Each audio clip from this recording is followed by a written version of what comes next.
아, 선배 줘보세요. 제가 할게요. 안 제가 들어가죠. 할게요. 이거는 원래 이렇게 바람을 받아야 되는 거잖아요. 그래서 오, 됐어. 오, 오, 예쁘다. 그런데 근데 이거 왜 바람 안 불려요? 집중해야 돼. 에이, 안 돼. 오늘 하려는 얘기가 사실 이거에 관한 얘기예요. 바람이 움직인 거예요? 아니면 이 종이가 움직인 거예요? 아, 잠깐. 선배. 이런 재밌는 거 가지고 또 어려운 질문 던지세요. 진짜 시작부터 정신이 혼미한데, 이게 그럼 혹시 지난 편에서 다룬 숭늉 그릇이라고 하지도 말고 숭늉 그릇이 아니라고도 하지 말라라고 한 거랑 비슷한 거예요? 그거랑은 좀 달라요. 그러니까 오늘 이 바람개비 이야기는 그 중국 해능 대사의 깃발인가 바람인가 이 이야기예요. 하나도 안 와닿아요, 지금. 근데 일단 그럼 해능 대사가 누군가요? 해능 대사는 그 중국 당나라 때 그 아주 유명한 스님이에요. 선사예요. 근데 원래는 나무꾼이었어. 근데 굉장히 늦은 나이에 출가를 했는데 행자 시절에 깨달음을 얻어버린 거예요. 행자 시절? 그러니까 예를 들면 갓 들어온 인턴이 네. 이 거대한 기업을 움직이는 경영의 그 아주 핵심적인 노하우까지 다 깨달아 버린 거야 그냥.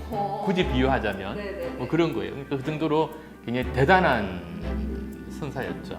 중국 광저우에 광효사라는 절이 있었어요. 근데 그 절에 있을 때 그 절에 있던 스님들이 막 모여가지고 막 싸우고 있는 거예요. 네. 아니 무슨 일 때문에 도대체 이렇게 싸우고 있습니까? 이렇게 물었더니 아 저기 좀 보라고 그러면서 그걸 가르치는 거예요. 그게 봤더니 높다는 깃대 위에서 깃발이 막 바람에 펄럭이고 있는 거예요. 네. 근데요? 설마 그거 가지고 싸운 거예요, 지금? 아니 그거 가지고 싸운 거예요. 아니, 출가하신 스님들이 그 깃발 흔들리네 마네 뭐 이런 거 가지고 지금 싸우셨다는 거죠? 근데 이제 해능 대사가 가까이 가서 이제 물어봤어. 네. 아니 근데 깃발이 펄럭이는데 왜 저걸 가지고 싸우냐고. 그랬더니 한쪽 그룹에서는 저건 깃발이 움직이는 거다. 다른 쪽 그룹에서는 저건 바람이 움직이는 거다. 이렇게 막 싸우고 있는 거예요. 근데 정 기자는 어떻게 보세요? 바람이 부니까 깃발이 펄럭이는 거잖아요. 그러니까 결국 둘 다 움직인다는 거잖아요. 맞죠? 근데 해능 대사의 답은 좀 달랐어요. 바람이 움직이는 것도 아니고 깃발이 움직이는 것도 아니다. 네 마음이 움직이는 거다. 이렇게 얘기했어요.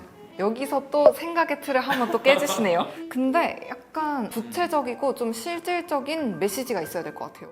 우리 인생에도 바람이 불잖아요. 사람들은 막 어떤 사람 투덜거리잖아. 왜 내 인생에만 이렇게 바람이 많이 부는 거야?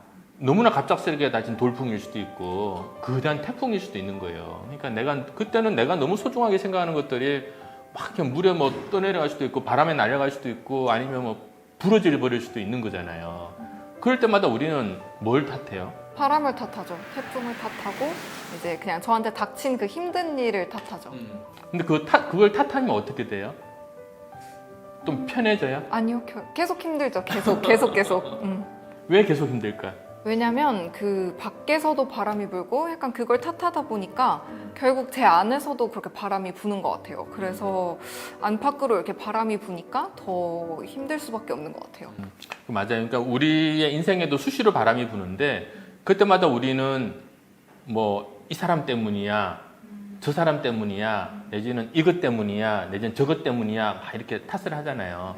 근데 그렇게 탓을 하고 있는 우리를 가만히 들여다보면 아까 그 강요사에 모여있던 스님들하고 똑같아요. 저거는 바람이 움직이는 거야, 저거는 깃발이 움직이는 거야 이렇게 싸우고 있는 모습하고 사실은 똑같은 거예요. 아, 그래서 그 해능대사가 본질적인 해법을 제시한 건가요? 그렇죠. 그러니까 우리 인생에서 우리 마음이 자꾸 흔들리고 힘드니까 그 문제를 해결하려면 뿌리를 찾아서 뽑아버려야 된다. 행대사 이런 얘기를 하는 거예요.